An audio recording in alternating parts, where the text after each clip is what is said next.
Good evening, you're watching Estuary TV News. Coming up, Hull University tries to keep graduates in the city by offering postgraduate bursaries. We reveal the plans of the Mayor of Bridlington, and I'll be looking at the week's local press with Nikki Hale.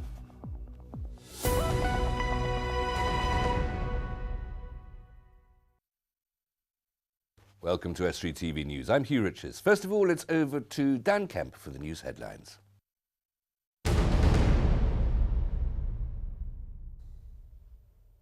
It means everything to the people of Bridlington. That's the thought of the Mayor of the seaside town where the inaugural Tour de Yorkshire starts from next Friday. Councillor Sheila Finlay says she's extremely proud of the town and how its residents and businesses have got behind the event. It means everything to the people. We've really embraced it as a group in Bridlington, and we are absolutely ready to welcome as many people as possible next Friday. A £500 grant has been given to a local charity and it's helped to register people to vote, some for the first time.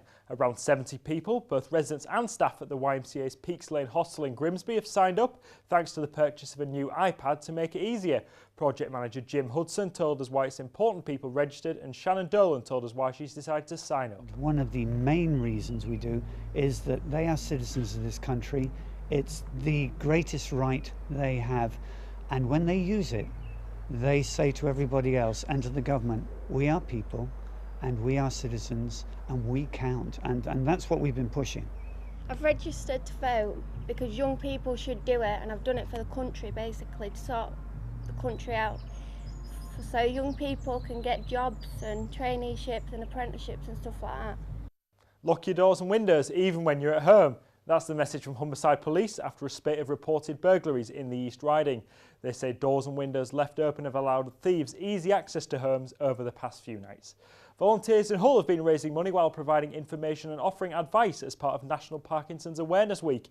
Parkinson's UK in Yorkshire and the Humber has been at the St Stephen's Shopping Centre in the city, working to dispel myths surrounding the disease in the hope it'll help eradicate stigma. Right, well, this is the start of Parkinson's Awareness Week. It's a national event where we're trying to make people in the UK aware of people affected by Parkinson's and other neurological conditions. I'm basically trying to say to them, please be more friendly towards them and treat them with a bit more respect, because one of the main things that's been discovered through some recent research is that the main thing that concerns people with Parkinson's is the way they're treated in public. That's all from me for now. If you've got any news for us, then please don't hesitate to contact us on 01472 31 553. Find us on Facebook or Twitter, or email news@estuary.tv. Bye for now. Nikki Hale is the marketing manager of BJB Lift Trucks. Nikki, not love trucks as I first thought you said it. No, definitely forklift trucks, Hugh. And you're also involved in, is it BEEP? Yes, BEEP, Business Education Enterprise Partnership, fantastic organisation aimed at promoting careers, information, advice and guidance to schools direct from industry. And how's that going? Yeah, it's going. You know, we're looking sort of now discussing the next project we can put together. You know, to benefit the pupils in the region and really promote sort of STEM-related careers, with particular focus probably on engineering and process-related careers. Okay, excellent. Newspapers, what have you found? Newspapers, well, you gave me a fantastic selection of the local press to look at. Good. But the first article is one in the Hull Daily Mail on Wednesday about the high numbers of animal cruelty convictions. I did see sort of in national press this week that reports of animal cruelty does seem to be on the rise, and our region has a particularly high number, disproportionately high number of incidents. Yes, yeah, and it is something. As a animal owner myself, I've got quite a menagerie of animals at home. It is something I do personally find very abhorrent. And you have to question what kind of twisted state of mind these people must be in to inflict such horrendous pain on animals. What sort of animals are the victims? Are we talking about household pets here, or are we talking about farm animals? Well, it's both. It's both. I mean, this one particularly was a gentleman that's been convicted of causing suffering to a pony. But you see a lot of cruelty to dogs and cats and, well, wild birds. You know, swans being shot in parks. And, Yes. You know, what prompts people to go and do that? Is it as a result of watching violent films or TV programmes or violent video games, computer games? And what puts it in somebody's mind that they're going to deliberately go out and cause unnecessary pain and suffering to an innocent animal? Fortunately here the law has taken its course, and if not justice, then some punishment is being meted out, which is something. I know really that the punishment never really fits the crime. I think they're usually never more than a token slap on the wrist, when I think most animal lovers would want to inflict the same pain and injury on the perpetrator. An eye for an eye, that's very Old Testament of you, Nikki. Yeah. What else have you got? What's the next one? Well, again, just going back to Beep, it's good to see, again, this is Hull Daily Mail, again on Wednesday, about an engineering firm that's working to help pupils forge an interest in engineering. And so for me, that's helping forge an interest in engineering. There's a pun there, I'm afraid. Yes. Sub-editors, well done. Yeah. But it's important, isn't it? Because this country is built on engineers and built by engineers, and yet we don't necessarily emphasise and encourage that career path. No, and I think really, do you look to the quality of careers, information, advice, and guidance that children are getting in schools? And it's also maybe encouraging female pupils to consider these type of careers. At BJB Lift Trucks, we've just employed a female apprentice engineer, and she's doing really, really well. She's fitting in well, and there's no reason why she isn't physically capable of doing the job. It's just a matter of stereotyping. The engineers are sort of hairy, great big blokes, and that it's not a trade for girls. Well, this is it. I think no logic to that at all. A lot of sort of mechanical engineering things now, with the progress in technology, you're probably more likely to go and fix a piece of machinery with a laptop than you are with a box of spanners. Okay, I'm not sure if that's progress or not. In some ways, I quite like the hands-on idea of. Well, I think that you can always resort to the if all else fails, hit it with the big hammer approach. Hit it with a spanner, absolutely. Yeah. What else? What's the next one? Come to the South Bank now, Hugh. We've got the Grimsby Telegraph here from Thursday, and it's good to see there's positive news stories about the economy recovering. Okay. This particular article obviously is focused around the election, which we won't promote one party or another, but the economy, of course, is massively at play. And they've focused there on a couple of the refineries that we're fortunate to have in the region, and both of which are undergoing huge shutdown and overhaul programs at the moment, which obviously has created a lot of jobs for contractors, and it helps attract the inward investment into the region. And it's good to see a focus on other industries apart from our key industry of the renewables. Well, at the it's moment. also interesting that this has attracted a minister of the present government that may only be lasting for a few more weeks, yes. but that the high-end politicians are coming and campaigning here. That rather suggests the importance of this. Yeah, and when you look across all the colours of the political spectrum, shall we say? They're all courting this region quite heavily. Yes, they are. We've seen a lot of party leaders and ministers. We'll have to leave it there for a moment. But you're watching Estuary TV News. A little later, we canvass opinion on celebrities spouting their own political views, and Dan Kemp will bring you the sports news. Students often move away from their universities after studying for their degrees, moving back in with their parents, looking for work or studying for advanced degrees elsewhere. The University of Hull is now offering a bursary scheme as an incentive to get students to stay and study in Hull with the aim of getting employment in the city. Dave Nunn, BA, has the story.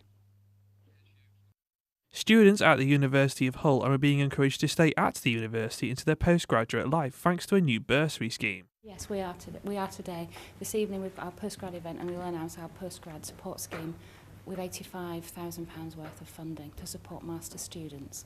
Concerns have been rising amongst students due to the rise of tuition fees to £9,000. The debt that students are put in, combined with having to pay for a master's level education, puts students off continuing their studies. Absolutely. A lot of our students who started in 2012, which these bursaries are aimed at, would not have had the opportunity to save money to pay for masters. So this money helps them pay for their tuition fees and also give them some maintenance support so they can also live quite comfortably whilst they're studying. But, as highlighted recently in the media, students aren't staying here even if they decide to continue after their degree. So why are students leaving Hull even with incentives like the bursary? I think, as with most people, you want new experiences. If you do 3 years with us or 4 years, it's then sometimes automatic and you think, oh, I'll go and try somewhere else and have a new experience. But increasingly, more and more students are staying with us at Hull. The offer of schemes like the bursary and the development coming to Hull due to City of Culture may encourage students to stay here for postgraduate degrees and move here permanently, something which the university says will have benefits locally. We've got an awful lot of development in the next couple of years, especially with the City of Culture. Our master's graduates, our postgrad graduates are an incredible source of information, skills and abilities for our local employers and in industry, so we would actively encourage them to stay with Hull. Hull's a terrific university. We've got a fabulous graduate school. We're doing, incredibly well. New things are happening all the time, so it's incredibly important that they do stay around and support all of us. We all benefit from this scheme. As we saw in the headlines, Sheila Findlay is the Mayor of Bridlington, and now is the time to discover where's the Mayor. My name is Councillor Sheila Findlay. I'm the Mayor of Bridlington Town Council, and I'm here to tell you something about what I'm going to be doing over the next week.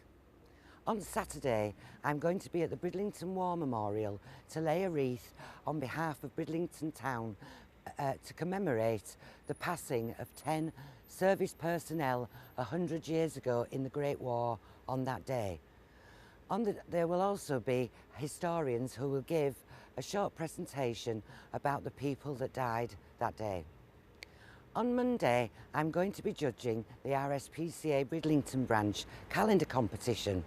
We choose 12 pet stars for the day, which is really exciting, and I hope that many of you have sent pictures of your beloved animals. All the monies that are raised from the sale of the calendar will go to Bridlington will go to the RSPCA Bridlington branch. And of course, at the end of the week, on the 1st of May, there is the Tour de Yorkshire. It all starts here in Bridlington. We are so excited. Everyone is decorating their properties, whether they're on the route or not. I shall be lucky enough to be going to the VIP event at 9:30, and I'm there to represent Bridlington and really going to be cheering loudly for all the businesses that have done so much hard work towards decorating Bridlington. They say that politics is show business for ugly people, but should the two ever be mixed? We asked for some of your opinions on entertainers getting involved in politics. I think the politicians should be able to answer for themselves the questions. I don't think it needs any celebrities, actually. Most people can make their own mind up, can't they? I think if a celebrity did influence you, you must have fairly shallow opinions to a certain extent. No. And why is that? Because I still vote UKIP. I don't vote for what people tell me what to vote for. I vote what I think is going to be right for me. If being a celebrity can help bring people into politics and get more involved in politics and using their vote, because people fought and died for the vote, then I think that is a good thing. It could be.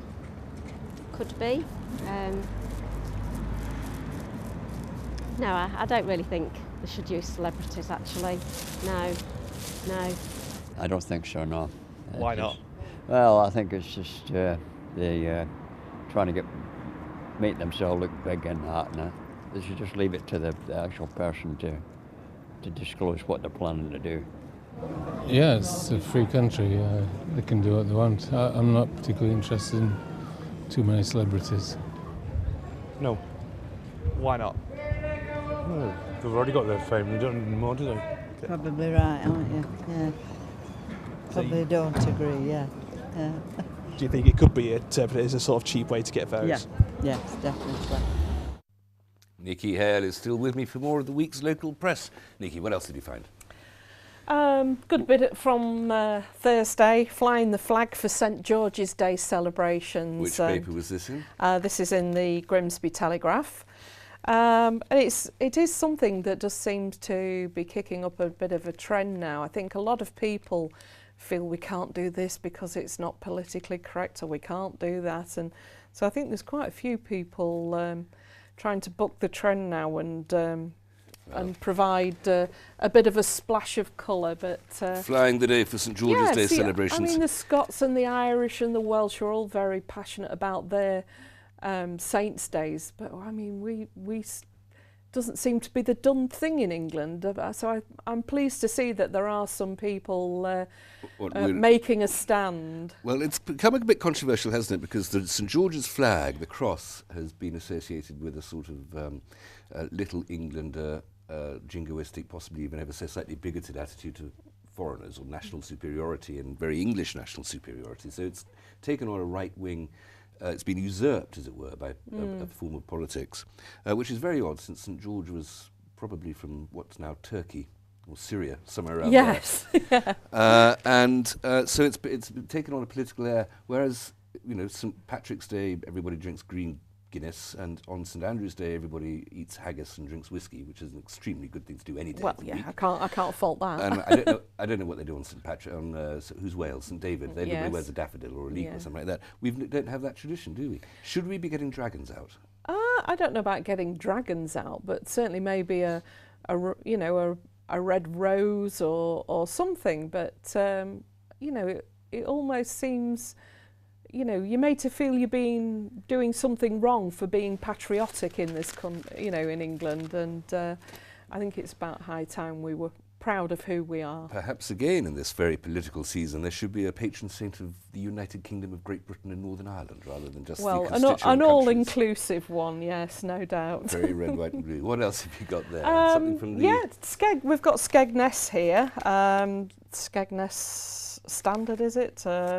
But yeah, they've announced a new retail development, which again is featuring Aldi, very much on the up at the moment. And of course, this has come at a time this week when Tesco's have announced their worst ever results. And I think it's the 5th biggest loss of any British company in the history of accounting, I suppose.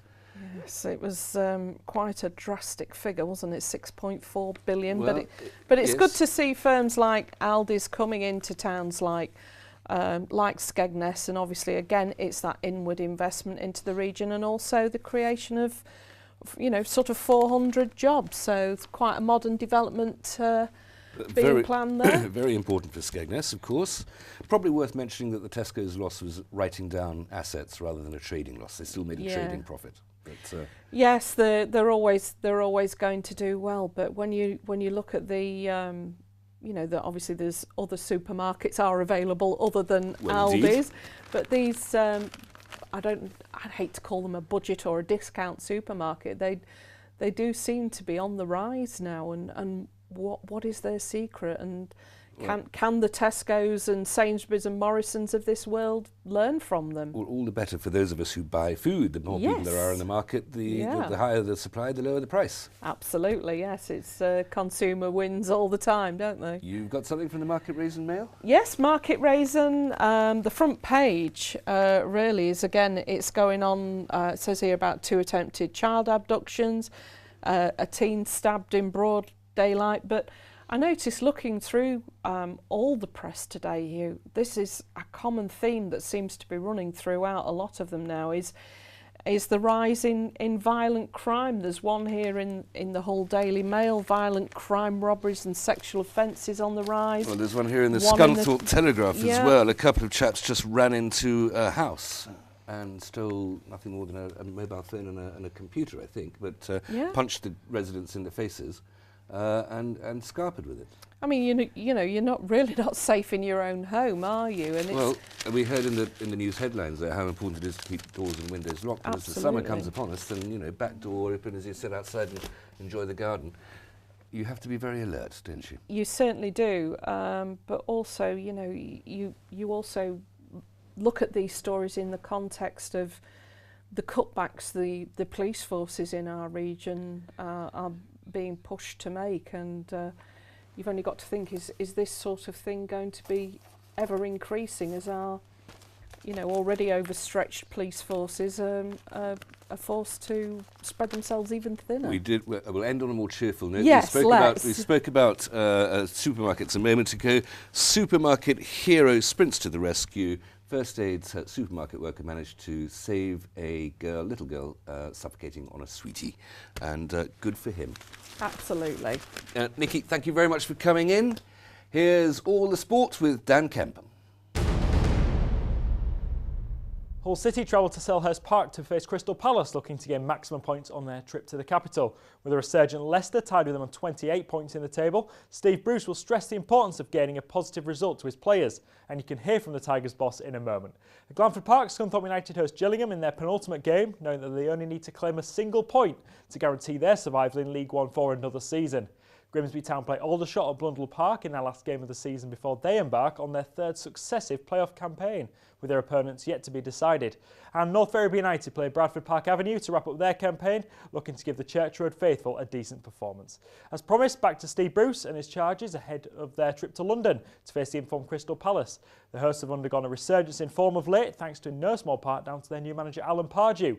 Bruce thinks the Tigers are now facing a battle against fewer teams to retain their top flight place, with Palace one of the sides that have got away from trouble. I think the 5 teams are in it now. A couple of weeks ago there was 6 or 7 or 8, and it was terrific when there were so many involved. So I think it's between the 5 clubs that are at the bottom, and we've got to make sure we're not one of the 3 that unfortunately slips out of the league. In Rugby League tonight, Hull FC play host to the Huddersfield Giants at the KC. Meanwhile, Hull KR travel to Perpignan in the south of France to face the Catalans Dragons tomorrow. And finally, good luck to Hull Ionians, who travel to Caldy tomorrow, where a win will send them back to Division 1, the 3rd tier of English rugby. That's all from me. Bye for now.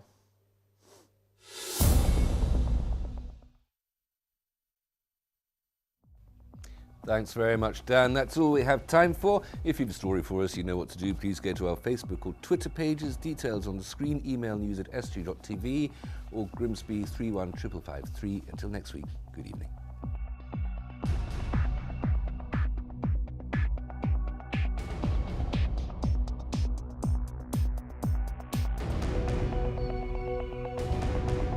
Estuary TV's weather, sponsored by Hornsby's, celebrating 100 years in buses.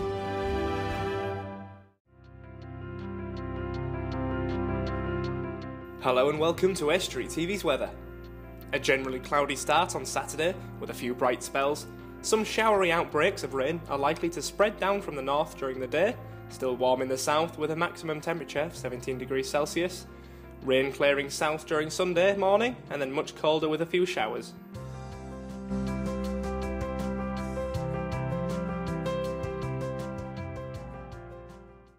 Estuary TV's weather, sponsored by Hornsby's, celebrating 100 years in buses.